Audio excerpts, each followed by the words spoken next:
Welcome to the counseling class lesson. SMPK BPK Penabur Cimahi. Selamat belajar.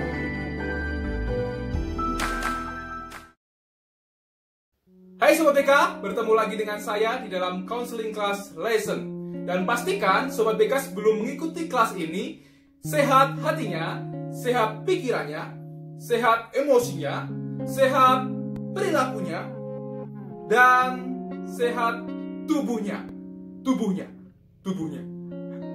Seorang pemikir bernama Henry Nouwen pernah mengatakan bahwa perubahan adalah hadiah dari kepedulian yang sudah kita berikan. Perubahan adalah hadiah dari kepedulian yang sudah kita berikan.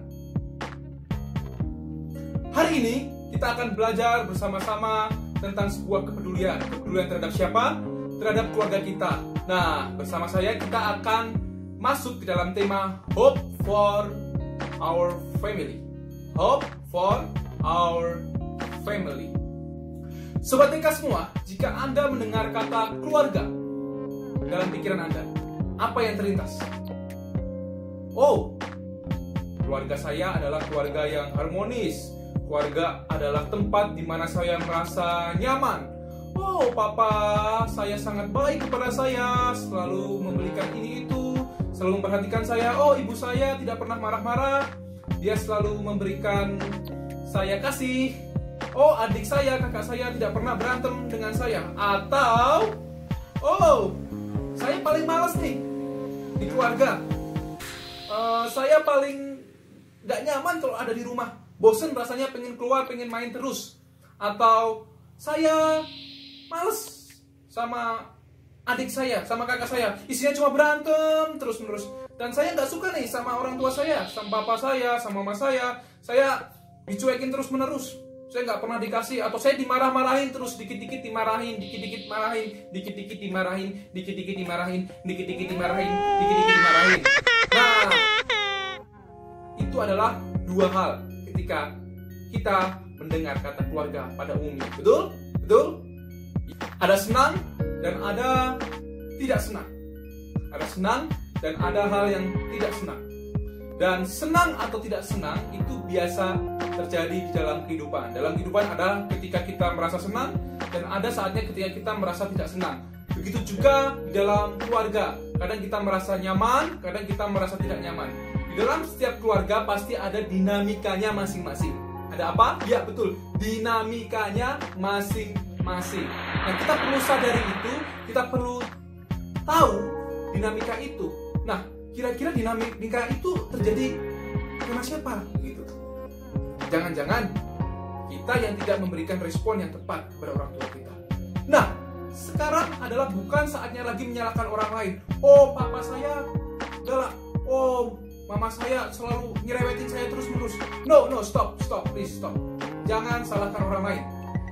Sudah waktunya kita mengubah atau melihat dari diri kita sendiri. Loh, bagaimana kita merubahnya? Penasaran? Kita lihat bersama-sama. Sobat BK, seringkali kita meminta untuk dipahami, tapi kita lupa, kita jarang memahami orang lain. Kita minta maunya diperhatiin, dipahami oleh papa, oleh mama kita.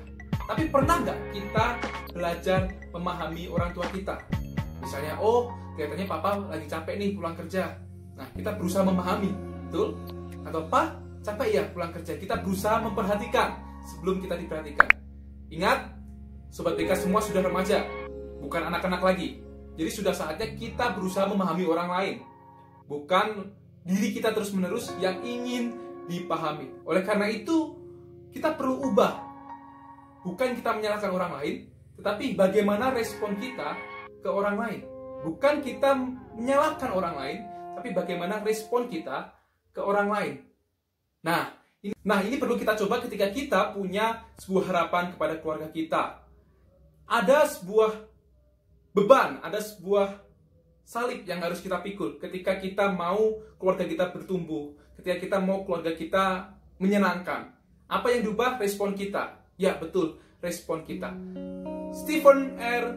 Covey, seorang tokoh yang besar di dalam kepemimpinan, dalam Seven Habits, pernah mengatakan bahwa kita perlu memahami terlebih dahulu sebelum dipahami.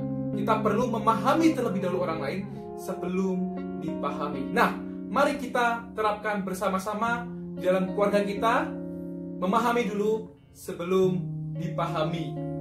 Nah, ini juga bisa juga untuk papa mama yang ada di rumah, untuk adik kakak yang ada di rumah, kita belajar bersama-sama. Memahami dulu orang lain sebelum kita minta dipahami.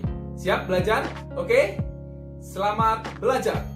Nah, setelah kita mengetahui bagaimana kita bisa punya harapan dan kita menerapkan, kita action dalam pengharapan itu untuk keluarga kita, ada sedikit aktivitas untuk Sobat BK semua. Apa itu aktivitasnya? Kita lihat tayangan berikut. Bahan yang dibutuhkan adalah kertas polos dan alat gambar dan warna yang kalian miliki. Aktivitas pertama, kalian melakukan drawing terapi. Gambarlah keluarga Anda dengan kreativitas yang Anda miliki. Silahkan kerjakan dengan kreatif. Yang kedua adalah writing terapi. Anda dapat menceritakan harapan dan komitmen tentang keluargamu yang tentunya bisa kamu ubah lewat tindakanmu. Nah, kamu boleh berikan hasil karyamu ini ke anggota keluargamu. Dan sebelum kamu upload di link yang di Classroom, kamu bisa berdoa dulu apa yang sudah kamu buat. Nah, ini contohnya. Ada nama, kelas, jangan lupa. Di sisi kanan ada gambar dan sisi kiri ada ceritamu. Oke, selamat mengerjakan. Butuh action. Butuh action, action, action. Ya, sampai jumpa di counseling class lesson selanjutnya. God bless you. Tetap di rumah saja. Bye-bye.